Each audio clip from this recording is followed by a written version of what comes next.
58:11 சொல்லுகிறது, கர்த்தர் நித்தமும் உன்னை நடத்தி உன் ஆத்துமாவை திருப்தியாக்குவார். எவ்வளோ பெரிய ஸ்லாக்கியங்க! நித்தமும் உங்களை நடத்துகிற ஒரு தெய்வம் இருக்கிறது. அவர் உங்களுடைய ஆத்மாவை திருப்தி ஆக்குகிறார். எப்பொழுது நம்மளுடைய ஆத்மாவில் ஏதோ ஒரு வியாகுலம், ஏதோ ஒரு வேதனை, ஏதோ ஒரு கவலை இருந்துகிட்டே இருக்கும் இல்லையா? ஆனா கர்த்தர் சொல்லுகிறார், உன்னுடைய ஆத்மாவை நான் திருப்தி ஆக்குவேன். அனுதினமும் நித்தமும் உன்னை நடத்தி ஒவ்வொரு நாளும் உங்களை நடத்துகிறவராய் இருக்கிறார்.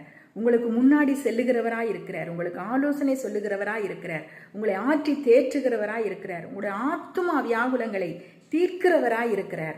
உங்களுக்கு நன்மை செய்கிறவராய் சுற்றி திரிகிறார். எவ்வளவு பெரிய ஒரு ஸ்லாக்கியம்! எப்படிப்பட்ட ஒரு தெய்வத்தை நம்ம கொண்டாடி கொண்டு இருக்கிறோம். இது ஒரு பெரிய ஸ்லாக்கியம் அங்கே உங்களுக்கு எனக்கும் கர்த்தர் கொடுத்திருக்கிறது. அவர் உங்களை எல்லாவித நன்மையினாலும் உங்களுடைய ஆத்மாவை திருப்தியாக்கி, உங்களை சந்தோஷப்படுத்தி, உங்களை சமாதானப்படுத்தி, உங்களை ஆசீர்வதிப்பார். God bless you.